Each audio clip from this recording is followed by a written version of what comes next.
नमस्कार दोस्तों, समाजवादी पार्टी के चाणक्य कहे जाने वाले एसआरएस यादव का निधन हो गया है और इसके बाद समाजवादी पार्टी में एक चाणक्य की खोज शुरू हो गई है और कहा जा रहा है कि कार्यालय सचिव का कौन सा व्यक्ति उस जिम्मेदारी को बखूबी निभा पाएगा जिसको एसआरएस यादव निभाते रहे हैं। और तमाम लोगों पर नज़र दौड़ाई जा रही है। कुछ अफसर हैं, नेता हैं और कुछ नए लोग भी हैं जो समाजवादी पार्टी में हाल ही में शामिल हुए हैं। लेकिन असल सवाल यह है कि क्या जिस तरीके से एसआरएस यादव वहां पर कार्यालय सचिव की भूमिका को निभा रहे थे, संगठन की जिम्मेदारियों को बखूबी अंजाम दे रहे थे, बाकी लोग उस तरीके से काम कर पाएंगे, उस जिम्मेदारी को निभा पाएंगे, पार्टी की कसौटी पर खरा उतर पाएंगे, अखिलेश यादव के विश्वास पात्र हो पाएंगे?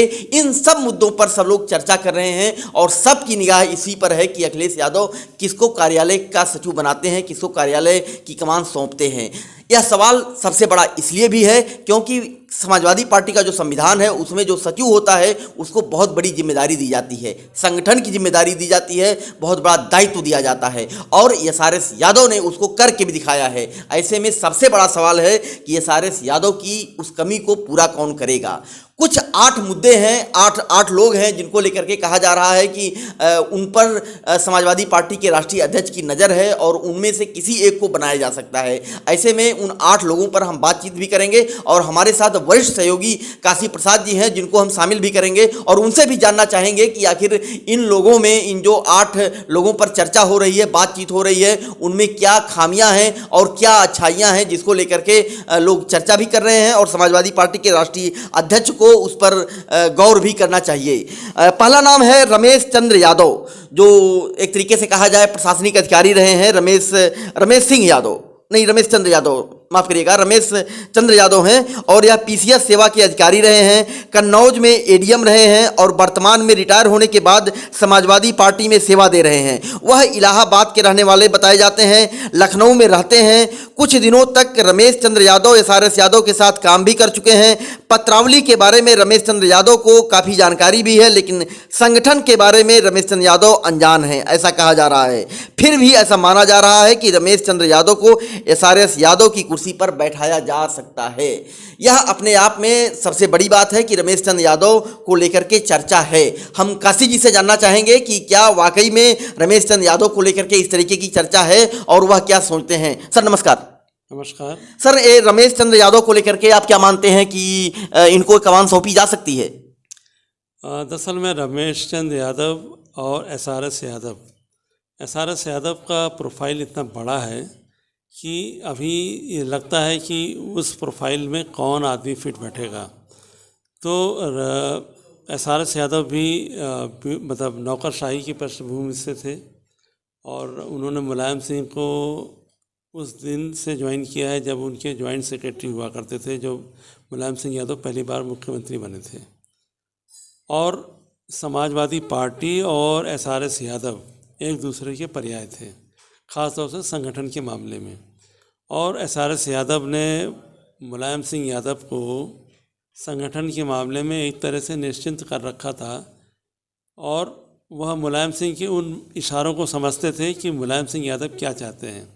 और एसआरएस यादव संगठन के लिए और सार्वजनिक जीवन जीने के लिए ऐसे लोगों को खोजने में माहिर थे। तो हम आज की तारीख में कार्यालय सचिव के रूप में जिसकी कल्पना कर रहे हैं या देखना चाहते हैं, हम उस व्यक्ति को एसआरएस यादव के खांचे में रखना चाहते हैं। हम ये भूल जाते हैं कि एसआरएस यादव ने कम से कम 40 साल तक संगठन के शिल्पकार के रूप में काम किया था। तो हमें ये भूलना पड़ेगा थोड़े समय के लिए कि एसआरएस यादव जैसा व्यक्ति या पर्सनालिटी कैसे मिले। तो उस लिहाज से हम जो रमेश चंद्र यादव हैं, ये हम देख सकते हैं कि इनको प्रशासनिक फील्ड का ठीक अनुभव है। मानवीय मनोविज्ञान को समझने में, उनकी अपेक्षाओं को जानने में उनको ठीक अनुभव है रमेश चंद्र यादव को। मुझे लगता है कि संगठन के लोगों के मतलब पार्टी के बारे में या पार्टी के लोगों के बारे में हो सकता है रमेश जी को थोड़ा कम ज्ञान हो, लेकिन ब्यूरोक्रेट होने के नाते और समाजवादी पार्टी के करीब होने के नाते उन बड़े महत्वपूर्ण नेताओं को या जो संगठन के दूसरे लोग थे उनसे वो कमोवेश परिचित हैं।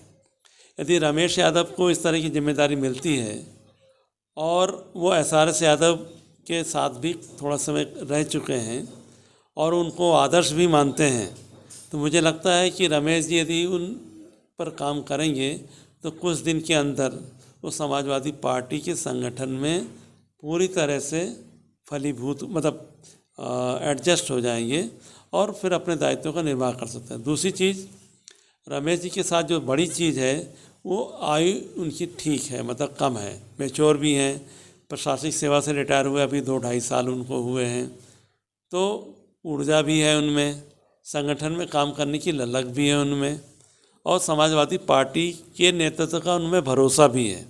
इस नाते रमेश जी को 2 चीज़ें का फ़ायदा मिलेगा, नेतृत्व का उनमें भरोसा है और प्रशासनिक अनुभव है, ताकि व्यक्तियों को उनके मनोभावों को पढ़ने का उनको अनुभव भी है। शेष बात, वो जो संगठन में काम करेंगे तो कुछ दिन में निष्णात हो जाएंगे, निपुण हो जाएंगे। मुझे लगता है कि अच्छा निर्णय होगा। काशी जी, एक दूसरा नाम जो सामने आ रहा है वह है आलोक रंजन का। आलोक रंजन उत्तर प्रदेश सरकार में चीफ सेक्रेटरी रहे हैं। प्रमोशन में आरक्षण जो समाजवादी पार्टी की सरकार में लागू करवाने और प्रमोशन में आरक्षण जो था वो समाजवादी पार्टी की सरकार में वो वापस ले लिया गया था और त्रिस्तरीय आरक्षण को सिविल सेवा में नहीं लागू किया गया। जो 13 पॉइंट रोस्टर था यूपी में लागू करवाने का, एक जो अड़चन थी उसको उन्होंने खारिज किया और 13 पॉइंट रोस्टर को लागू करवाया।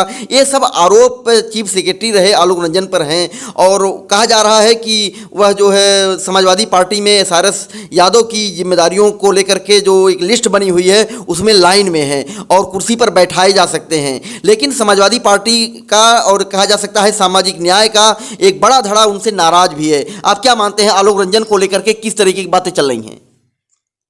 ये बात आप ठीक कह रहे हैं। आलोक रंजन अखिलेश यादव के चीफ सेक्रेटरी रहे हैं, इस नाते दोनों के बीच में काम काज को लेके जो एक अंडरस्टैंडिंग है वो तो ठीक है। लेकिन ये बात भी सही है कि अखिलेश सरकार का वह निर्णय प्रोन्नति में आरक्षण के खिलाफ वो चीफ सेक्रेटरी आलोक रंजन की वजह से ही हुआ है और उसकी वजह से समाजवादी पार्टी को 2017 के चुनाव में काफ़ी नुकसान उठाना पड़ा। जो समाजवादी पार्टी की ये जो कमज़ोर हालत है वो उस निर्णय की वजह से भी है। और आलोक रंजन के साथ दूसरी दिक्कत ये है, वो ब्यूरोक्रेट रहे हैं, संगठन के लोगों के बारे में या जो पार्टी के पुराने वर्कर रहे हैं या नेता रहे हैं उनके बारे में उनका वह ज्ञान नहीं है, ना वो उनसे उतने फेमिलियर हैं। इसलिए अखिलेश यादव की व्यक्तिगत पसंद तो हो सकते हैं, लेकिन समाजवादी पार्टी के संगठन और जो उनकी पॉलिटिकल अप्रोच है या जो पार्टी का जो संगठन है, जो पार्टी का वोट बैंक है, उसके लिहाज से आलोक रंजन समाजवादी पार्टी यदि उनका चुनाव करती है तो सबसे ख़राब निर्णय होगा। और मुझे लगता है कि समाजवादी पार्टी को इस निर्णय पर विचार नहीं करना चाहिए और इससे यदि उनका निर्णय होता भी है तो समाजवादी पार्टी को फ़ायदा कम नुकसान ज़्यादा होगा। तो मुझे लगता नहीं कि समाजवादी पार्टी का जो नेतृत्व है वो आलोक रंजन को शायद ये मौका देने के लिए तैयार हो। पर्दे के पीछे उनका उपयोग हो सकता है, ब्यूरोक्रेसी में या देश की ब्यूरोक्रेसी में उनके संबंधों का, उनके प्रभाव का इस्तेमाल तो हो सकता है, लेकिन जो समाजवादी पार्टी का सामाजिक सरोकार है, जो संगठन का जो टेस्ट है, उसमें आलोक रंजन का उपयोग उतना बेहतर नहीं हो सकता है। और मुझे लगता भी है कि आलोक रंजन के नाम पर समाजवादी पार्टी सहमत नहीं होगी। काशी साहब, जो तीसरा नाम है समाजवादी पार्टी में चाणक्य की भूमिका निभाने को लेकर के आगे आया है, वह कहा जा रहा है एक राय साहब हैं, वह अलीगढ़ के रहने वाले हैं। उनकी सपा में इंटी सपा नेता मुर्तजा ने कराई थी और राय साहब आईआईटी कानपुर से बीटेक हैं। उनका दावा है कि उन्होंने प्रधानमंत्री नरेंद्र मोदी से अधिक दुनिया भर की सैर की है और मेट्रो सिटी में वह रहते हैं। और राय साहब जनेश्वर मिश्रा ट्रस्ट में वहीं पर बैठते हैं जहाँ पर उनके आने से पहले ठाकुर गजेंद्र सिंह बैठा करते थे, जो अखिलेश यादव के मुख्यमंत्री काल में ओएसडी भी रहे हैं और सांसद सांसद डिम्पल यादव के प्रतिनिधि भी रहे। राय साहब वर्तमान में अखिलेश यादव के सलाहकार हैं। उनकी एक बड़ी विशेषता है कि वह गांव के कार्यकर्ताओं से भी अंग्रेजी में बात करते हैं, ऐसा कहा जाता रहा है और इससे पार्टी के कई लोग नाराज भी बताए जा रहे हैं। ऐसे में क्या मानते हैं, राय साहब के नाम पर भी इस तरह की चर्चा हो रही है कि उनको भी चाणक्य की जिम्मेदारी दी जा सकती है, क्या ऐसा हो सकता है क्या? राय साहब समाजवादी पार्टी के लिए के रूप में कितने उपयोगी होंगे उसका टेस्ट अभी होना बाकी है। जो आपने बताया उस हिसाब से उनका जो प्रोफाइल है वो भारत के बाहर रहे हैं। आईआईटी करने के बाद वो बाहर चले गए, नौकरी करी है उन्होंने। लेकिन पॉलिटिक्स और ख़ास इंडियन पॉलिटिक्स, और इंडियन पॉलिटिक्स में भी उत्तर प्रदेश की पॉलिटिक्स इतनी विकट और इतनी मतलब पेचीदा है, उसमें राय साहब ने अभी ऐसा कोई काम किया नहीं है। उनका कोई परीक्षण या उनका कोई प्रमाण अभी हमारे सामने नहीं है। और संगठन के लोग भी, संगठन मतलब समाजवादी पार्टी का संगठन, उनके साथ भी उनका तादाद में या एक रैपो जो है जिसे हम कह सकते हैं, वो अभी उसका परीक्षण होना बाकी है। तो मैं तो नहीं समझता हूँ कि समाजवादी पार्टी का जो बेस वर्कर है या जो बेस वोटर है उसको कितना राय साहब समझते हैं या उनके साथ उनका क्या परफॉर्मेंस रहा है ये मुझे नहीं मालूम है। लेकिन मुझे लगता नहीं है कि राय साहब अखिलेश यादव के लिए बहुत उपयोगी साबित होंगे। अखिलेश यादव को चाहिए कि राय साहब को अभी संगठन में नहीं, संगठन में भी कार्यकर्ता के रूप में कार्य करने का मौका दें, ग्रास लेवल पे अपनी क्षमता साबित करने का मौका दें। उसके बाद कार्यालय सचिव जैसा महत्वपूर्ण पद है उसमें उन्हें कार्य करने के लिए मौका दें। तो मुझे लगता नहीं है कि राय साहब कार्यालय सचिव जैसा महत्वपूर्ण पद करने के लिए अभी जिम्मेदार साबित होंगे। बट यह है कि भाई अखिलेश यादव चूँकि पार्टी के राष्ट्रीय अध्यक्ष हैं, राष्ट्रीय अध्यक्ष को इम्यूनिटी शामिल है, मतलब हासिल है, कुछ भी कर सकते हैं। लेकिन मैं ये सलाह देना चाहूँगा कि वह राय साहब को कार्यालय सचिव जैसी जिम्मेदारी देने से अभी परहेज करें। अभी उनको साबित होने के लिए अभी अपनी काबिलियत साबित करने का मौका है। सर, चौथे नंबर पर जो नाम आ रहा है वो है अरविंद सिंह का। अरविंद सिंह कहा जा रहा है कि गाजीपुर के रहने वाले हैं और वह समाजवादी पार्टी में वर्तमान में एमएलसी भी हैं। पार्टी कार्यालय में जहां पर पहले एसआरएस यादव जी बैठते थे वहीं पर उनकी कुर्सी पर अरविंद सिंह बैठते हैं। और अरविंद सिंह पूर्व राज्यसभा सांसद भी हैं, वह लखनऊ विश्वविद्यालय के अध्यक्ष भी रहे हैं और ठाकुर चेहरे में उनकी बड़ी गिनती होती है, बड़े ठाकुर चेहरे में, और उनके पिताजी भी एमएलए रहे हैं। आप क्या मानते हैं, अरविंद सिंह के नाम पर भी विचार हो सकता है क्या? अरविंद सिंह एक सौम्य और सबको साथ लेने की क्षमता वाले व्यक्ति हैं। थोड़ा लो प्रोफाइल के आदमी हैं तो लोग उनके बारे में मानते होंगे कि सुस्त हैं, लेकिन उनको मैं छात्र राजनीति से जानता हूं। और अरविंद सिंह समाजवादी पार्टी और समाजवादी पार्टी का जो शीर्ष नेतृत्व है उसके प्रति बेहद समर्पित आदमी हैं। दूसरी चीज़ उनकी खासियत यह है कि दिवंगत नेता और समाजवादी पार्टी कार्यालय सचिव एसआरएस यादव जी के साथ उन्होंने काफ़ी समय दिया है। और एसआरएस यादव के साथ काम करने का फ़ायदा उनको ये है कि संगठन के नेता, संगठन के वर्कर सब उनको अच्छी तरह से पहचानते हैं और वो भी लोगों को पहचानते हैं। यदि कार्यालय सचिव के रूप में अरविंद सिंह को काम करने का मौका मिलता है तो भले वो ठाकुर चेहरा हैं, लेकिन उनका जो समाजवादी पार्टी का जो बेस वर्कर है, जो यादव भी है, अति पिछड़ा भी है और मुसलमान भी है और जो फॉरवर्ड भी है, सब उनके प्रति एक थोड़ा सा सॉफ्ट कॉर्नर रखते हैं अरविंद सिंह के प्रति। वो इसलिए है कि अरविंद सिंह वैसे मतलब रफ और या स्ट्रेट आदमी नहीं है। वो सबकी सुनते हैं लेकिन करते वही हैं जो समाजवादी पार्टी का नेतृत्व चाहता है। और समाजवादी पार्टी भी चाहेगी कि उनको इस कार्यालय सचिव के रूप में ऐसा व्यक्ति मिले जो उनके निर्णयों को अपना निर्णय कह के लागू कराने की हैसियत में हो। तो अरविंद सिंह के अंदर ये क्षमता है और यदि उन्हें कार्यालय सचिव के रूप में मौका मिलता है तो उनको ये अवसर भी होगा कि कार्यालय सचिव के रूप में वो इस बात को साबित करें कि वह एसआरएस यादव की कमी को पूरा कर सकते हैं। ठीक है सर, उनको अगर मौका मिलता है तो उनको एक तरीके से यह जिम्मेदारी भी होगी, वो अपने आप को साबित करें। 5वें नंबर पर जो नाम है हमारी लिस्ट में वह है जूही सिंह। जूही सिंह समाजवादी पार्टी में प्रवक्ता हैं। समाजवादी पार्टी ने उन्हें 2 बार विधानसभा चुनाव का टिकट भी दिया है, लेकिन वह दोनों बार हार गई हैं। वह पूर्व मुख्य सचिव अखंड प्रताप सिंह की बेटी भी हैं और जूही सिंह समाजवादी पार्टी में महिला कल्याण विभाग में मंत्री भी एक तरीके से रही हैं और डिम्पल यादव की करीबी नेता मानी जाती हैं जूही सिंह। तो क्या आप मानते हैं जूही सिंह पर भी विचार किया जा सकता है क्या? दरअसल में जूही सिंह कार्यालय सचिव का जो प्रोफाइल है उसे फिट नहीं बैठती हैं। क्यों है ऐसा? एक तो उनका जो नेचर ऑफ डीलिंग है, यानी कि लोगों से व्यवहार करने का, उसमें उनके पिताजी की जो छवि है ना, वो ब्यूरोक्रेट की, सीनियर ब्यूरोक्रेट की, एक तो वो है। दूसरा आपने कहा कि वो बाल संरक्षण आयोग की चेयरमैन रही हैं, जो महिला कल्याण विभाग के अधीन आता है। जो मेरी रिपोर्टिंग है, जो मेरी जानकारी है, वो एज ए चेयरमैन वहाँ पर उन्होंने जो प्रशासनिक ठसका होता है ना कि ब्यूरोक्रेट का, वो उनके ऑफिस में दिखता था। और ये जो कार्यालय सचिव का जो पद है संगठन का, ये बेहद नाजुक पद होता है। इसमें ठसक से या अथॉरिटी से आप काम नहीं ले सकते हैं। वर्कर को आप पेमेंट नहीं देते हैं। वर्कर विचारधारा से जुड़ता है, आपके व्यवहार से जुड़ता है और वो बेहद महत्वपूर्ण कड़ी होता है। तो मुझे लगता है कि जूही सिंह को मतलब कार्यालय सचिव, ये मत समझिए कि ये कोई बाबू का पद है। कार्यालय सचिव राष्ट्रीय अध्यक्ष या पार्टी का जो प्रदेश अध्यक्ष है, उसके बाद का सबसे महत्वपूर्ण कड़ी है, जो संगठन को जान देता है, उसको गति देता है और चुनाव में पार्टी के लिए वोट जुटाने की व्यवस्था करता है। तो मुझे लगता नहीं है कि जूही सिंह इस काम के लिए परफेक्ट हैं।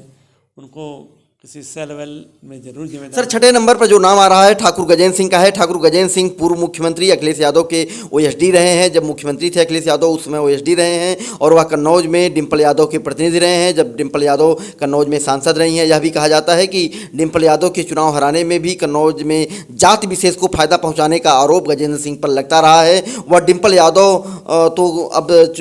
डिम्पल यादव तो अब चुनाव जीत ही जाएंगी, जैसे मुगालते के शिकार भी हो रहे हैं। ऐसे में ठाकुर गजेंद्र सिंह को लेकर के भी चर्चा है, हालांकि कि कार्यालय में उनको जिम्मेदारी दी जा सकती है। आपको क्या लगता है सर, ठाकुर गजेंद्र सिंह बनाए जा सकते हैं कार्यालय सचिव? गजेंद्र सिंह के अंदर इतनी बड़ी जिम्मेदारी को निभाने की अभी क्षमता नहीं है, ना मैच्योरिटी है। उनकी समाजवादी पार्टी की आइडियोलॉजी से कोई मतलब नहीं है और ना ही इतने दिनों में अखिलेश यादव के साथ रह के उन्होंने कुछ सीखने की कोशिश की है। यदि अखिलेश यादव ऐसा कोई निर्णय करते हैं तो ये जिसे कहते हैं ना सुसाइडल अटेम्प्ट, आत्मघाती निर्णय, इससे ज़्यादा कुछ नहीं होगा। ठीक है कि वो अखिलेश यादव के मित्र रहे, उनके साथ पढ़ा होगा, उन्होंने कुछ समय गुजारा होगा, लेकिन मुझे नहीं लगता है कि कार्यालय सचिव जैसी जिम्मेदारी उनको दी जाए। ठीक है सर, ये 7वें नंबर पर जो नाम है शंभू सिंह का है, जो कहा जा रहा है वर्तमान में उप लोकायुक्त हैं और मुलायम सिंह यादव और अखिलेश यादव की सरकार में भी काफ़ी अच्छा पद इनके पास था, सचिव रहे, विशेष सचिव भी रहे हैं और दोनों के करीबी हैं। हालांकि बढ़ती उम्र की वजह से उनका नाम काफ़ी पीछे चल रहा है और अखिलेश यादव की सरकार में शंभू सिंह जो है विशेष सचिव मुख्यमंत्री रहे हैं। क्या मानते हैं शंभू सिंह पर भी लास्ट में क्या विचार किया जा सकता है क्या? नहीं, शंभू सिंह के साथ ये जो एडवांटेज है दो हैं। एक तो वो ब्यूरोक्रेट रहे हैं, नौकरशाह रहे हैं और मुलायम सिंह यादव के साथ काफ़ी समय उन्होंने काम किया हुआ है। तो मुलायम सिंह की कार्यशैली और वो क्या चाहते हैं, उनकी राजनीतिक प्रायोरिटी क्या है, राजनीतिक प्राथमिकता क्या, वो भी बेहतर समझते हैं। तीसरी चीज़, लेकिन उनके साथ जो माइनस पॉइंट है, उनकी उम्र अधिक हो चुकी है, उनका स्वास्थ्य अच्छा नहीं रहता है और उनको जिम्मेदारी मिलती भी है तो लंबे समय वो कार्यालय में काम नहीं कर सकते हैं। लेकिन उनके साथ समाजवादी पार्टी, खास तौर से मुलायम सिंह जी का बड़ा भरोसा है। यदि उन्हें जिम्मेदारी मिलती है तो कर तो सकते हैं, लेकिन मुझे लगता नहीं है कि वो बहुत दिन तक इस जिम्मेदारी को उठा पाएंगे, इतने लंबे समय तक दे पाएंगे। सर हाँ सर बताएं। क्योंकि कार्यालय सचिव के नाते एसआरएस यादव सुबह 9 बजे डॉट ऑफिस में आ जाते थे। डॉट मतलब डॉट 9 बजे, और शाम को कब जाते थे, जब तक काम ख़त्म नहीं हो जाता है। तो एसआरएस यादव का जो डेडिकेशन था, जो समर्पण था और जो इन्वॉल्वमेंट था, वैसा निर्णय तो बाकी लोगों को यदि मौका मिलेगा और उनको काम करने का तभी साबित होगा। लेकिन एसएस यादव यानी कि शंभू सिंह यादव जो हैं, ये तो उनके लिए बढ़ती उम्र जो है उनके लिए बड़ी बाधा है, बड़ी समस्या है। एक बड़ी बात है। और सर, वासुदेव यादव का एक बड़ा नाम है 8वें नंबर पर हमारी लिस्ट में। वो कहा जा रहा है माध्यमिक शिक्षा और बेसिक शिक्षा विभाग में डायरेक्टर भी रहे हैं। वासुदेव यादव वर्तमान में समाजवादी पार्टी में एमएलसी भी हैं। हालांकि उनकी पार्टी की संगठनात्मक पकड़ कम होने की वजह से उनको सपा का कार्यालय सचिव बनाए जाने को लेकर के बाधा बन सकती है। आप वासुदेव यादव को लेकर के क्या कहना चाहेंगे?